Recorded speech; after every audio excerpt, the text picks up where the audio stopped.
ማርጃን የአባቷን ኃጢአት እንደተሸከመች የወንድሟን ወንጀል ደግሞ እንደደበቀች ትገኛለች። አቴሽ ግን ባለቀ ሰዓት በመጨረሻው ሰዓት እሷ ሳትሆን እየተኮሰችበት የእሷ ወንድም ሙራት እንደሆነ አውቆበታል። እሷን ለማማረር ሆን ብሎ አቴሽ እየተንቀሳቀሰ ነበረ። ነገር ግን ቢያንስ እሷ እንዳልተኮሰችበት ይህን ነገር ሲያቅ ትንሽ እየተረጋጋ ነበረ። ማርጃን መጀመሪያ እንደገመታትና እንዳሰባት አልነበረችም። ከተጋቡ በኋላ አሁንም ቢሆን ቤታቸው ብጥብጥ ነው። የይልድርን ቤተሰብ እንዲሁም አቴሽ ቤተሰብ አሁንም በአንድ ቤት ውስጥ ሆነው በአይነ ቁራኛና በጥርጣሬ ነው የሚተያዩት። ነገር ግን አቴሽ ገና ልክ ሙራት እንደተኮሰበት ሲያረጋግጥ ነበረ ጀማሌን ነገር ሲነግረው የጎተታት ማርጃን ወደ መኝታ ክፍሏ የወሰዳት። በቀጥታ ወደ መኝታ ክፍሏ ሲወስዳት ደንግጣ ያየችው ነበረ። የሸሚዙን ቁልፍ መፍታት ጀመረ። ምን ሊሆን ነው ብላ እየተመለከተችው ነበረ። እሱ የሸሚዙን ቁልፍ እየፈታ ማርጃን ደግሞ አልጋ ላይ ገፍትሯን ነበረ። እዛ አልጋ ላይ ቁጭ ብላ እየተመለከተችው ነበረ። ምንድን ነው ምን እያረክ ነው ያለው? እኔን ነገር አላረግም እያለችው ነበረ። እሱ የሸሚዙን ቁልፍ መፍታት አቆመ። ምን እየሰራሽ ነው አንቺ ራስሽ ይላታል። ጥላው ልትሄድ ነበረ። ዞር በልልኝ ትላለች። መንገዱን እየዘጋባን ነበረ። ዞር በልልኝ ብላ ጥላው ልትሄድ ስትል ጎተታትና ግድግዳ ላይ ያስደግፋን ነበረ። አይኗን ይመለከታታል። እሷም እየተመለከተችው ነው። ደንግጣለች። ዋሸሽኝ፣ ሸመጠጥሽኝ፣ ዋሸሽኝ ይላታል። አልገባትም ምን እንደዋሸችው። ስለዚህ ግራ ገብቷት አይኑን ከማየት ይልቅ በግራ በኩል ስትመለከት ነበረ። ተናገሪ፣ ዋሸሽኝ ስታስቢው ከዚህ ነገር የምታመልጭ ይመስልሻል? አሁን እዚህ ነሽ ያለሽው። የትም መሄድም ማምለጥም አትችይም። ግን እንዴት ዋሸሽኛለሽ ብሎ እየጠየቃን ነበር። ምር የምታወራው ስለምሽ ውሸት ነው የምታወራው ትላለች። ተመልከችኝ አይኖችን እያየሽ አውሪኝ ይላታል። ደንግጣ ቀና ብላ አይኖቹን እያየሽ ነበር። ለምን ዋሸሽኝ ይላታል። ስለምን ውሸት ነው የምታወራው? ስለምን እያወራ እንዳለ አልገባኝም። ምር የምታወራው ስትለው ነበረ። ወንድምሽ ተኩሶብኝ፣ አንቺ ለምንድነው እኔ የተኩስኩብህ ያልሽው? ምንድነው ችግርሽ እያላን ነበረ። ደንግጣ አየችው። ደንግጣ ስትመለከተው እሱ ደግሞ እየጠበቀ ነበር መልሷን።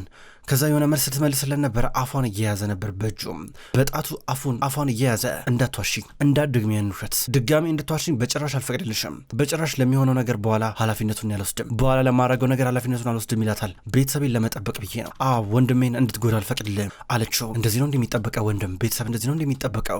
ያጠፉትን ነገር ራሳቸው ዋጋ መክፈል አለባቸው ይላታል። ሲጀመር አንተ ስለ ቤተሰብ ምን ታውቅና ነው? ስለ ቤተሰብ ዋጋ ምን ታውቃለህ? አንተ እኮ ልብ እኮ የለም። አንተ እኮ ጨካኝ እኮ ነህ። አንተ እኮ ልብ የለም እኮ አለችው። ልብ ድንጋይ ነው አለችው። እንዲህ ስትሉ ተናደደ። እጇን ጭምቅ አርጎ እየያዘ ነበር። ቀኝ እጇን እሱ በግራ እጁ ክንዷን ከፍ ብሎ ጭምቅ አርጎ ሲይዛት እያስጨነቃትና እያመማን ነበረ። እያሳመማት ከዚ ድንገት ለቀቃትና ግድግዳውን በእጁ እየመታ ድጋሚ መስመርሽ እንዳታልፊ፣ በአሁኑ በዝምታ አልፍሻለሁ፣ ከዚህ በኋላ ግን በፍጹም መስመርሽ እንድታልፊ አልፈቅድልሽም ይላታል። እየተርበተበተች ነበረ። አቴሽ ተናግሮ በቀጥታ ዞራ ትቷት እየሄደ ነበረ። ማርጃን ክው እንዳለች ነው። ምን አድርጌ ነው ምን አጥፍቼ ነው ትላለች። ፊቷን እያሸች ነበረ። በሌላ በኩል የአቴሽ እናትና እህት አስሌ ወደ ቤት እየገቡ ናቸው። አቴሽ የት አለ? የሆነ የተፈጠረ ነገር አለ? ተጣርፎ እኮ ነው ወደ ውስጥ የገባው በማለት ጠይቃለች ሙጅጋን። አስሌ ደግሞ ከእነዚህ ጨራቆች ምንም ነገር እኮ ይጠበቃል፣ ምንም ነገር ሊያደርጉት ይችላሉ። አሁንም ቢሆን ድጋሚ ምንም ነገር አላረጉትማ ትላለች። የሰርጋቸው ዕለት ጭንቅላቱን በብረት ተመቶ ነበረ። ማንም ታው ማን እንደዛ ራሱን እንዲህ ስታደርገው የሚታወቅ ነገር የለም። የወንድም ሁኔታ በተመለከተ ሰላም ነው፣ ሁሉም ነገር ችግር ካለ ነግራቸዋለሁ፣ ምንም ችግር የለም እያለችው ነበር። ታዲያ ልጅ የት አለ ብላ ሙጅጋን ጠይቃለች። እዚህ አካባቢ ነው ያለው፣ መጨነቅ አያስፈልግም፣ ከፈለግሽው ነግረውና ይመጣል በማለት ጀማል ይናገራል። የሆነ የደበቃችሁን ነገርም አለ። ምንድነው እየሆነ ያለው ነገር? ምን ተፈጥሮ ነው? ምንድነው ብላ እዚህ ጋር የምትጠይቀው አስሌ ናት። በአንድ በኩል የማርጃን አባት እናት እንዲሁም ሙራት ወንድሟ አብረው ተቀምጠዋል። ሙራት ጭንቅላት ተጠቀምበት እያለ ሃይደር አባቱ እየጠየቀው ነበረ። ማርጃን የዛለት ብታመልጥ ኖሮ የሁሉ ነገር አይመጣም ነበረ እያለ ሙራት ይናገራል። በቃል አለፈ ነገር አንጨቃጨቅ ይባባላሉ። እኔ እኮ የማርጃን ድርቅና እኮ ነው የሚገርመኝ እኮ ድርቅ የምትለው ነገር አሁን እዛ ጋር ማምለስ ስትችል ለምን ከአቴሽ ጋር ተመለሰች እያለ ነበረ። አቴሽ በድንገት መጣ። ሙራት እያለ እየተጣራ ማርጃን በሩጫ ስትከተለው ነበረ።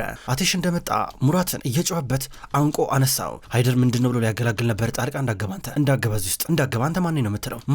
ትንሽ እህት አታሳዝንህም እንዴ? ራስህን እኔ ላይ ተኩሰህብኝ በጣም ምን አይነት ማፈሪያ ብትሆን ነው እህትን እዚህ ጣጣ ውስጥ የከተትካት እያሉ ነበረ። እህትን መጠበቅ ሲገባ እንዴት እህትን ገደል ውስጥ ትከታታለህ እያሉ ነበረ። አንተን እስከነ ነፍስህ መቅበር ነበረ ብሎት ዞር አለ። ሃይደርን እየተመለከተው ነበረ። አሁን አንተ አባት ነህ? የምር ለልጆች ታስባለህ? የምር አንቺስ እናት ነሽ እያለ ነበር። ድንገት ሙጂጋንና አስሌ ይህን በርቀት አይተው ወደ እነሱ እየቀረቡ ነበረ።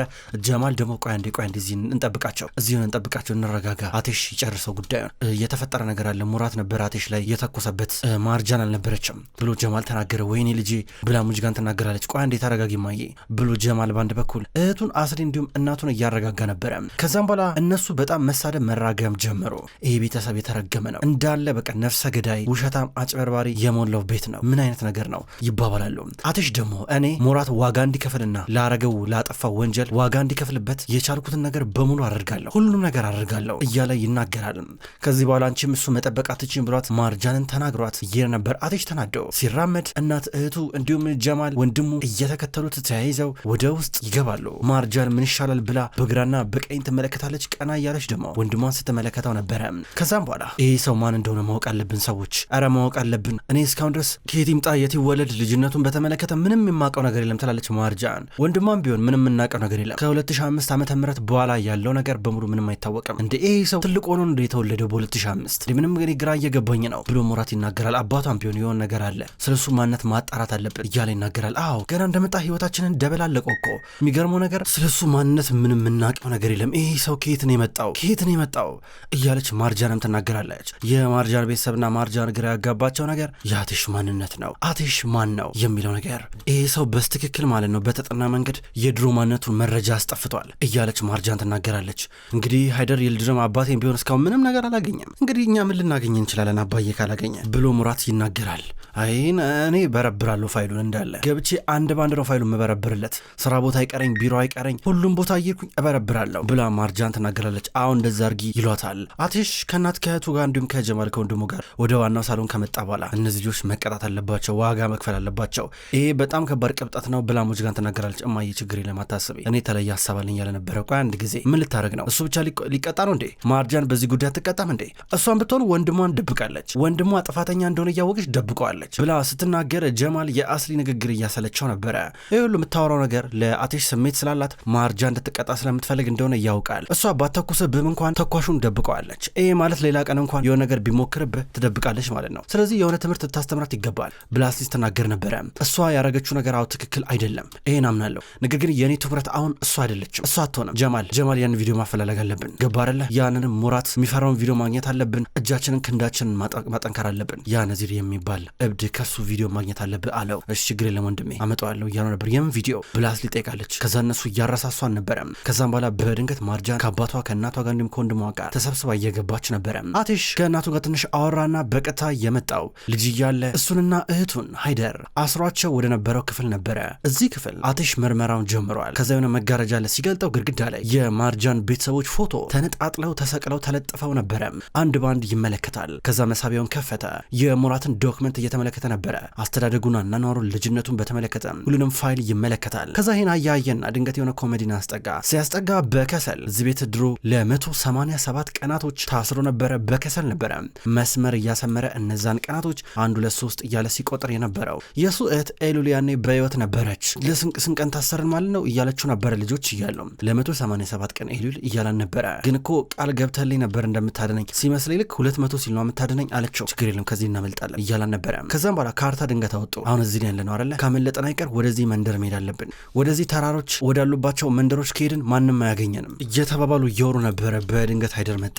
ከመጣ ባለ ሁለቱንም እያስጨነቃቸው ነበር። ወንድሜ ፈርቻለሁ ስትለው አትፍሪ እኔ ካንቺ ጋር ነኝ ችግር የለም አትፍሪ እያለ እህቱን እያቀፋን ነበረ። አትሽ ይህንን በህመም የተሞላ ህይወት ሲያስታውስ አሁንም እየታመመ ነበረ። ኤሉል ቃል ገብቼልሻለሁ በ187 ቀናቶች እበቀላቸዋለሁ፣ የዋጋቸውን ነው የምሰጣቸው፣ አንድም ሳላስቀር ቃሌን ጠብቃለሁ፣ ወንድምሽ ቃሉን ይጠብቃል እያለን ነበረ።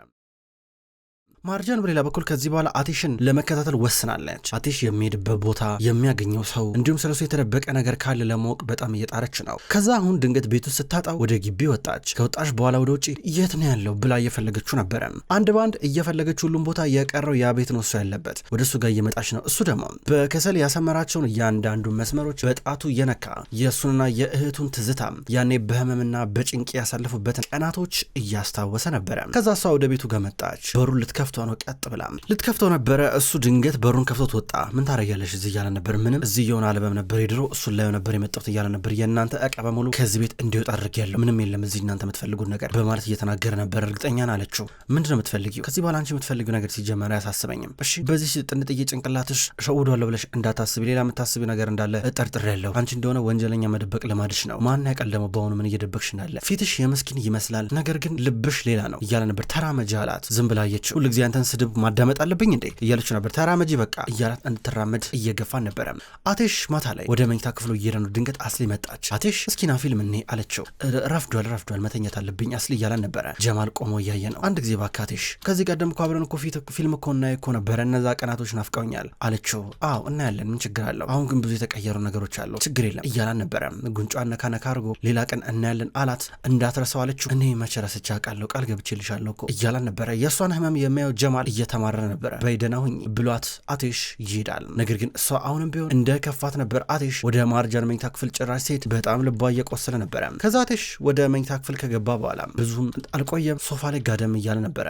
በሌላ በኩል ጀማል የሱ ወንድምን በውጭ በኩል ተቀምጧል። አስሌ ወደሱ እየመጣች ነው። አቴሽ ወደ መኝታ ክፍል ሲገባ ማርጃን ልብሷን ቀይራ እንቅልፏን ተኝታለች። የሆነ ነገር ልደረብላት አልደረብላት እያለ ያስባል። ከዛ ጨነቀውና ደረበላት እንዳይበርዳት። ከዛም በኋላ ሄዶ እሱ ሶፋ ላይ ምንም ሳይለብስ እየተኛ ነበረ። ሰዓቱ ሄደ። አሁን ነግተዋል። ከዛም በኋላ አቴሽ አሁንም ቢሆን ሶፋ ላይ እንደተኛ ነው ያለው። ድንገት ማርጃን ቀደመችው። ከእንቅልፏ እየተነሳች ነበረ። ተነስታ ዝም ብላ ቀና ብላ አየችው። አቴሽ ተኝተዋል። ስልኩ አጠገቡ ላይ አለ። ይሄ ቆንጆ እድል ነው። ስልኩን ከከፈተችውና የሆነ መረጃ ካገኘች ቆንጆ አጋጣሚ የሆነ ይመስላል። ማነው ይህን ልብስ የደረበልኝ ብላ እየገረማት ካልጋዋ ላይ ፈንጠር ብላ ትነሳለች። ስልኩን እየተመለከተች ነበረ። ስልኩን አነሳችው ተጠንቅቃ እንደተኛ ቼክ አርጋ። ከዛም በኋላ ልትከፍተው ሞከረች። ፓስዋርዱን አታውቀውም። እስኪ 2005 ይሁን ብላ ሞከረች። እምቢ አላት። 187 ይሁን ግን ደግሞ የሆነ ቁጥር ይጎሏል። 4 መሆን አለበት። አይ ከየት ነው ማገኘው? እስኪ የተወለደበትን ቀን አውቀዋለሁ አላውቀውም። እሱ ነው የሚሆነው። በቃ ይቅርብኝ ብላ ስልኩን አጠገባ አስቀመጠች። አስቀምጣ ዞር ስትል አይኑን ከፍቶ እያያን ነበረ። ስልኩን እንዳነሳችው ልትከፍተው እንደሞከረች ምናምን ነገር ሁሉም ነገር ገብቶታል። ምሮ የምትፈልገው ብሎ እየተመለከተ ነበረ። ቁርስ ሊበሉሉም ተሰብስበዋል። ሙራት አቴሽ ከመምጣት በፊት የቤቱ አባወራ ምግቡን ማጣደፍ ጀመረ። ሙጅጋን ደግሞ አቴሽ ልጄ ሳይመጣ ፊትና ጀምሮ ሳይለን በፊት ተበላለ እንዴ አለችው። ሙራት ዝም ብሎ እያያን ነበር። ሙጅጋን ድንገት አቴሽ መጣ። ከዛ ተቀመጡ። መታ ዛራ ሰራተኛ ሻይ እየቀዳች ነበረ። ይህን ጊዜ ሙጅጋን ራሷን ማርጃን አንቺ ቅጂ አለቻት። ከዛ ከቀዳሽ በኋላ አቴሽ ቀጥኗል አላት። ከዛ እሷ ተማራ ድጋሚ ሻውን አወፍራ እየቀዳችለን ነበረ። ከዛ ጀምሩ ተባሉ። ቁርሳቸው መብላት ጀምሩ። ዛሬ ቢሮ እንሄዳለን፣ ብዙ ምን ሰራ ስራ አለ ይላታል ለማርጃን። እሺ እያለች ነው። ከሳተቶች በኋላ እዛ እንደሚገናኙ ይነጋገራሉ። አሁን ስራ ቦታ ተገኝተዋል። ማርጃን ቀደም ብላ ወደ ቢሮ መታለች። ከመጣች በኋላ ያሸር ከሚባለው የእሷ የስራ ባልደረባ ጋር በመሆን የሆነ ስራ ልትሰራ ነው። በርጋ ቆምና ጠብቅልኝ፣ የሆነ ሰው ከመጣ በሩን አንኳኳ ቶሎ ብዬ እወጣለሁ አለችው። እሱን በርጋር አቁማ ወደ አቴሽ ቢሮ ትገባለች። ከገባች በኋላ እንዳለ ነገሮች መበርበርና ማገላበጥ ጀመረች። ከዛ ወደ መሳቢያው ጋር ተጠጋች። መሳቢያው ተቆልፏል። ቁልፉ የለም። ያሸር እየተቆነጠነጠ ነው። የሆነ ሰው መጣም እያለ በጥንቃቄ ቦታውን ሲቃኝ ድንገት አስሊ መጣች። አየችው። ደግሞ እናንተ በአሁኑ ምን ፈልጋችሁ ነው ብላ ያየችው ነበረ። አሁንም ቢሆን ማርጃን ያለምንም ጭንቀት በጥርፊያ ቶሎ ብላ እየፈለገች ነበር ያን የምትፈልገውን ነገር። የሆነ ስለ አቴሽ የሆነ መረጃ ዶክመንቶቹን፣ ወረቀቶቹን በሙሉ እያፈላለገችና እያገላበጠች ነበረ። ብላ ሞከረች። በድንገት አስሊ አሁንም ቢሆን ያሸርን ያየችው። ያሸር ተደወለለት። ስልክ እያወራ ነበር። ድንገት አቴሽ መጣ።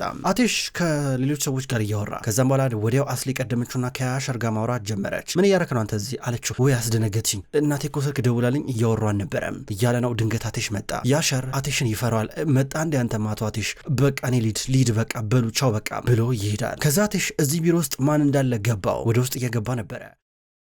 በሌላ በኩል ነርሚን የማርጃን እናት ከሙጅጋን ጋር ሰላም ለመፍጠር እየሞከረች ነው። ድንገት ቺቼክ መታ ቤታቸው ሰራተኛ ልጅ ቡና እየቀዳች ነበረ። በቃ የሆነ ነገር ሁሉ ሆኗል፣ ከዚህ በኋላ ምንም መጣላት አያስፈልገንም፣ እንስማማ ብላ ነርሚን በግልጽ ጠየቀቻት። ሙጅጋን እንደው መርዝ እንኳን ወስጄ ተጣጥሬ መድኃኒት ብፈልግ እንኳን ከአንቺ እጅ ምንም ነገር አልጠጣም ብላ ቡናውን ደፋቸው። ስትደፋው በተወሰነ መልኩ ነርሚን ሰውነት ላይ ነበር የተደፋው። ነርሚን ደነገጠች። ሙጅጋን ጥላት እየሄደች ነበረ። እቺ ሰው ስነስርዓት የላትም ብላ እዚህ ጋር ነርሚን ትራገማለች። በሌላ በኩል አሁንም ቢሆን ማርጃን ፍለጋዋን ቀጥላለች። እያገላበጠች ነው። አሁንም ዞር ብላ ድንገት ዞር ስትል ፊት ለፊቷ አቴሽ ቆሟል። ምን እያረግሽ ነው ብሎ ጠየቃት። እሷ መዋሸት የፈለገች አትመስልም። ስለአንተ መረጃ እያሰባሰብኩኝ ነው አለችው። የምን መረጃ? ስለ እኔ ምንድነው ማወቅ የምትፈልጊው? እና ክፍል መተሽ መበርበር አለብሽ እንደ እያለ ነበረ። አሁን እግር ያለው እኮ ስለአንተ ሁሉን ነገር ደርስበታለሁ ብዬ ነበረ አለችው። ይሄው ቁልፉ፣ የምትፈልጊ ቁልፍ መሳቢያው ክፈች እያለ ነበረ። ሊሰጣት ነበረ። ከዛ እሷ በእርግጠኝነት አስፈላጊ ነገር ቢኖርማ ይህን ቁልፍ አሰጠኝም ብላ ተቀበለችውና መሳቢያውን ከፈተችው። ስትከፍተው ውስጡ ምንም ነገር የለም፣ ባዶ ነው። አጨበጨበች። ጎበዝ ብራቮ፣ በደንብ ነው የሸወርከኝ ምንድነው ማለት እንደዚህ ጨዋታ የምትጫወትበት ነፃ ጊዜ አለ ማለት ነው እያለችው ነበር። ነፃ ጊዜ ያለሽማ አንቺ ነሽ። ሰው በስራ ብዙ ጊዜውን ያሳልፋል። አንቺ እኔ ቢሮ መተሽ ለመሰለል ትሞክራለሽ፣ ግን ምንም ነገር አታገኝም። ምንም ነገር የለም እዚህ እያላን ነበረ። ተማራ ታይዋለች። ከዛ ነው ምሳ እንብላ ብሏት የሆነ ሬስቶራንት ይዟት መጣ። አልፈለገችም እዛ መሄድ። በድንገት ነዚር ደግሞ ራቅ ብሎ የሆነ ቦታ ተቀምጦ እየበላ ነበረ። አያቸው። ነይ ተቀመጭ ብሎ ወንበር ስቦላት አስቀመጣት። አቴሽ ማርጃን ነዚር ተናዶ ይመለከታል። ከዛ ወደ እነሱ ጋር ሄደ። ሲሄድ አቴሽ ከኔ ጋር እንዳትጣላ እያሉ ነበረ። ድንገት ጀማል መጣ። የነዚርን ስልክ ከፈተና ያ የሚፈልጉትን ቪዲዮ ወደ ስልኩ ገለበጠ። ከዛ እሷ እንዴት ተዋሸኛለህ ብላ እየጠየቀችው ነበር። እዚህ ጋር ነዚር ደግሞ እኔ እኮ ክፉ ነገር አስቤ እኮ አይደለም፣ የኔ ሀሳብ የኔ ዓላማ መጥፎ ሆኖ አይደለም፣ እኔ አንቺን መርዳት ብቻ ነው የምፈልገው እያለን ነበረ። አቴሽ ከሷ ራቅ አለው። እንደውም ነይ እንውጣ አላት። የሚፈልጉትን ነገር አግኝተዋል። ሲጀመር የነዚርን ትኩረት መሳብ ፈልጎ ነበረ። አቴሽ ተሳካለት። ቪዲዮን አግኝተዋል። ማርጃን ወደ ቤት መጣች። ለአባቷ ያጋጠማትን ነገር ነገረችው። ፈለኩኝ አሰስኩኝ ምንም ነገር ላገኝ አልቻልኩም አለችው። ገረመው። የቀራት የአቴሽ የቤት ቢሮ ነው እና አቴሽ ደግሞ በአንድ በኩል ቪዲዮን እየተመለከቱ ነበረ። ሙራት የሆነችን ሴት አሰቃይቶ ሲገላት ይታያል ቪዲዮ ላይ። ይሄ ሸለመጥማጥ ምንም አይነት ሰብአዊነት የሚባል ነገር የለውም። ይህን ሰውማ በቃ የዋጋው እንዲከፍል ማድረግ አለብን እያለ ከጀማል ጋር እያወራ ተያይዘው እንደወጡ ከዛ አባቷ ማርጃን ግቢ በቃ እኔ ሰው ከመጣ ይልሻለሁ እያለ እሷ ገባች። ዶክመንቶች አገላበጠች። አገላብጣ ድንገት ላፕቶፑን ስትከፍተው ቪዲዮን አየችው። ወንድሟ ሙራት የሆነች ሴት እያሰቃያን ነበር የተመለከተችው። በመጨረሻም ጸጥ አለችበት፣ ሞተችበት። ከዛ በኋላ ማልቀስ ጀመረች። እሷ እንዴት ሊሆን ይችላል? እንዴት ወንድሜ ሙራት እንደዚህ ጨካኝ ይሆናል ብላ ከፍቷትም አዝናም ደብሯትም እያለቀሰች ነበረ። በጣም ተሰማት። እያለቀሰች እያለ ድንገት አቴሽ መጣ። አቴሽ እንደገባ ወደ ራሱ ቢሮ አያትና የፈለግሽውን ነገር አየሽ? ስትፈልግ የነበረውን ነገር አገኘሽ? ደስ አለሽ? እያላን ነበረ። እንዲህ ሲላት እያለቀሰች ቀና ብላ አየችው። እሱም ቢሆን ፍጥጥ ብሎ እየተመለከታት ነበረ። በመጨረሻ የዋጋሽን አገኘሽ የሚል ፊት ነበረ ያሳያት። ማርጃን ግን በጣም ከፍቷታል። ወንድሟን በጭራሽ እንደዚህ ልትገምተው አትችልም ነበረ።